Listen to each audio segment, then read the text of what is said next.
గౌరవ ప్రధానమంత్రి వర్యులు శ్రీ నరేంద్ర మోదీ గారి జన్మదినం పురస్కరించుకొని ఆంధ్రప్రదేశ్ ప్రభుత్వం సెప్టెంబర్ 17 నుంచి అక్టోబర్ 2 వరకు నిర్వహిస్తున్న స్వస్థ నారీ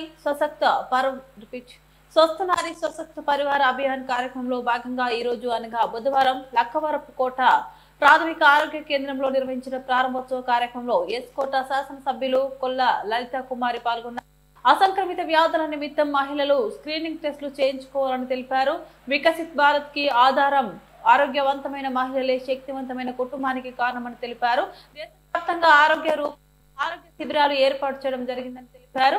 సమాజంలో మహిళల పాత్ర చాలా కీలకమని, ప్రభుత్వం ఉచితంగా అందిస్తున్న సేవలను ప్రజలందరూ స్వచ్ఛందంగా సద్వినియోగం చేసుకోవాలని కోరారు. మహిళల ఆరోగ్యం, పోషకాహారం, మానసిక ఆరోగ్య ప్రాముఖ్యతలపై అవగాహన కల్పించే విధంగా ఈ శిబిరాలు ఏర్పాటు చేయడం జరిగిందని తెలిపారు. మనకు చిన్న చిన్న అనారోగ్యాలు కూడా వస్తున్నాయి. ఒక ఆమెను నేను పలకరించాను. ఏమా వచ్చావంటే ఓవర్ బ్లీడింగ్ అవుతుందని పలకరిస్తే గైనిక్ డాక్టర్లకు చూపించుకుంటుంది లోపల. అప్పుడు చెప్పాను, మొహమాటం అది వద్దు, ఆరోగ్యం చూసుకోవాలి. నీకు ఒక ట్రైబల్ అమ్మాయి అనమాట. అమ్మాయి కనీసం చిన్న వయసే 30-35 మధ్యలో ఉంది. డాక్టర్ గారికి చెప్పు తల్లి, మొహమాట పడకు, ఆ మందులు తీసుకో, అవసరం పడితే నీకు మా వంతు సాయం ఏం చేయాలో ప్రభుత్వాలు కూడా తెలియపరుస్తామని చెప్పడం జరిగింది. అంటే మహిళల్లో మనకి ఇంత మొహమాటాలు కనుక కొన్ని అనారోగ్యాలు అయితే వస్తున్న మాట వాస్తవం. వాటన్నిటినీ అధిగమించడం కోసమే ఇవాళ ఈ ప్రోగ్రాంలో పబ్లిక్ లేడీస్ కూడా మనకు ఎక్కువ ఉంటే బాగుంది బాబు. ఏది ఏమైనా అది గవర్నమెంట్ ప్రోగ్రాం. ప్రభుత్వ హాస్పిటల్స్ ద్వారా ఇప్పటికే కేంద్ర రాష్ట్ర ప్రభుత్వాలు అనేక సేవలను ప్రజలకు అందిస్తూ ఇవాళ ఎంతో ప్రతిష్టాత్మకంగా ఈరోజు మన నరేంద్ర మోడీ గారు మన దైవ సమానులు, దైవ సంభూతులు. ఆయన నిజంగా ఎవరూ చేయలేని రామ జన్మభూమి ఆయన హయాంలో ఆ తండ్రి రామాలయం జరిగింది. అతను పూర్వజన్మ సుకృతం అది. మరి అటువంటి మన నరేంద్ర మోడీ గారు ప్రధానమంత్రి గారు జన్మదిన వేడుకల్లో భాగంగా వారికి శుభాకాంక్షలు మన అందరం కూడా తెలియజేస్తూ, మరి ఆయన ఇవాళ మహిళ బాగుంటే దేశం బాగుంటుంది, రాష్ట్రం బాగుంటుంది, ఆ జిల్లా బాగుంటుంది, కాన్స్టిట్యున్సీ బాగుంటుంది, లేకపోతే ఆ మండల వ్యవస్థ బాగుంటుంది, గ్రామ వ్యవస్థ బాగుంటుంది, లేకపోతే కుటుంబ వ్యవస్థ బాగుంటుంది అనే ఒక ఆలోచన. మరి అందులో భాగంగానే స్వస్థ నారీ సశక్త పరివార్ అభియాన్ అనే ఒక ప్రోగ్రామ్ ఇవాళ కేంద్ర రాష్ట్ర ప్రభుత్వాలు ఇవాళ మోడీ గారి ఆధ్వర్యంలో ప్రారంభించడం జరిగింది.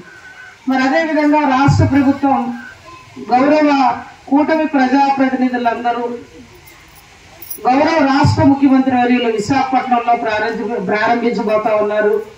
గౌరవ ఉప ముఖ్యమంత్రి వర్యులు పవన్ కళ్యాణ్ గారు వేరే చోట ప్రారంభించారు. ఇందాక వివరించారు. నిజంగానే చిన్న పిల్లల నాటి నుండి మరి వృద్ధాప్య వయసు వరకు మహిళల్లో అనేక సమస్యలు మనం చూస్తున్నాం. ఆరోగ్య సమస్యలు, చిన్నపిల్లల్లో అయితే రక్తహీనతలు కనబడతాయి. అదేవిధంగా ఒక ఏజ్ దాటిన తర్వాత అంటే మహిళ పాత్ర చాలా విలువైనది సమాజంలో. బుడుబుడు అడుగులు వేసిన చిన్ననాటి బాలిక దగ్గర నుంచి వృద్ధాప్య మహిళ పెద్దావిడ వరకు మహిళ స్థానం చాలా గౌరవమైనది. అనేక సమస్యలు ఒడిదొడుకులతో ఆ కుటుంబాలకు, సమాజాలకు సేవ చేద్దామనో చెయ్యాలనో తపంతో మహిళ పరిగెడతా ఉంది. మరి అటువంటి మహిళ ఆరోగ్యం బాగుంటేనే మరి ఆ కుటుంబ పరిస్థితి కూడా బాగుంటుంది. ఏదైనా ఇంటికి వచ్చేసిన ఆ కుటుంబ సభ్యులకి ఒక తల్లిగా మన మహిళ అయినప్పుడు ఆరోగ్యరీత్యా పరిగెడదాం అంటే ఇవాళ చూస్తే కార్పొరేట్ హాస్పిటల్స్లో కూడా వైద్య సేవలు చాలా ప్రియమయ్యే మన అందరికీ తెలుసు. ఈనాడు ప్రభుత్వం ఉచితంగా అందజేస్తున్న సేవలను మనం చెప్తే 10 మందికి అవి ఉపయోగపడే వాళ్ళం అవుతాం. మనం ఉచితంగా కూడా వాళ్ళకి అందజేసిన వాళ్ళు అవుతాం. వాళ్ళు బ్లడ్ టెస్ట్ దగ్గర నుంచి అన్నీ. నిన్న ఏరియా హాస్పిటల్ ఎస్కోట్ వెళ్ళాను. నిన్న అక్కడ వచ్చిన బడ్జెట్లో కొన్ని పబ్లిక్ సంబంధించి మా అవసరాలకి, మౌలిక వసతులకి ఆ నిధులు ఖర్చు పెడితే వాటి కోసం అని వెళ్తే 1000 మంది దాటి ఏరియా హాస్పిటల్లో ఉన్నారు. అక్కడ రోజు కేసెస్ వచ్చే పేషెంట్స్. అందులో కేసులు అయితే 200, 300 లోపు కూడా ఉన్నాయి. పాత్రికేయ సోదరులు కూడా ఉన్నారు. హాస్పిటల్లో ఎక్కడెక్కడ అరకు, అనంతగిరి, పాడేరు, ముంచుపుట్టు, పెద్దబాయిల దగ్గర నుంచి కూడా వచ్చేస్తున్నారు ఏరియా హాస్పిటల్కి. వైద్య సౌకర్యాలు, ఉచిత వైద్య సేవలు అందుకోవాలని ప్రారంభించబోతా ఉన్నాం. ఇది ఒక్కరి వల్ల వైద్య శాఖ ఒక్కరు చేస్తే చాలదు. వారికి తోడుగా మన ప్రజాప్రతినిధులు అందరం కూడా ప్రతి గ్రామంలో ఒక అవేర్నెస్ అనేది తీసుకురావాలి. ప్రజల్లో తీసుకురావాలి అంటే ఒక వైద్య శాఖతో పాటు మన అంగన్వాడీస్ వర్క్ చేయాలి ఇక్కడ. అదేవిధంగా వెలుగు డిపార్ట్మెంట్స్ వర్క్ చేయాలి. మహిళల్లో ఒక చైతన్యం, మార్పు తీసుకురావాలి. మరి సాధారణంగా మన మహిళలు కొన్ని మన భర్తలకు కూడా చెప్పుకోలేని ఇబ్బందులు మనకి కొన్ని ఉంటాయి ఆరోగ్య విషయంలో. ఆ అనారోగ్యాన్ని చెప్పలేము, పిల్లలకు కూడా కొన్ని చెప్పలేము. ఇంకా డాక్టర్ గారు అంతా వివరించారు. క్యాన్సర్స్, గర్భాశయ క్యాన్సర్ కానీ, బ్రెస్ట్ క్యాన్సర్కి సంబంధించి కానీ మనం మొగమాటాలకు వెళ్ళి భయపడే సగం మంది దేశంలోనే చనిపోతున్న కేసులు అనేకం మన కళ్ళ ముందు కనబడుతున్నారు. మన నియోజకవర్గాలు, మన గ్రామాల్లో, మన కుటుంబాల్లో కూడా కనబడుతూ ఉన్నాయి.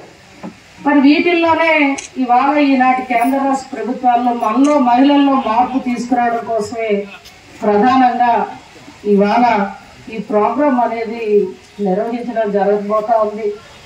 మరి అందులో భాగంగానే ఇవాళ మన ఎల్కోట్ పిఎస్సిలో డాక్టర్ గారి ఆధ్వర్యంలో ఇవాళ మనం అంతా ఈ సమావేశాన్ని ఏర్పాటు చేసుకోవడం.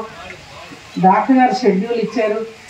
మనకు 11 సెంటర్స్గా నెక్స్ట్ మంత్ అక్టోబర్ 2 వరకు ఈ ప్రోగ్రాం డిజైన్ చేసి రాష్ట్ర ప్రభుత్వం వారు చెప్పడం జరిగింది. కనుక తప్పకుండా నేను కోరేది ఒకటే, ఎంఆర్ఓ, ఎంపీడీఓ, విఆర్ఓ, సెక్రటరీస్, ఆ గ్రామ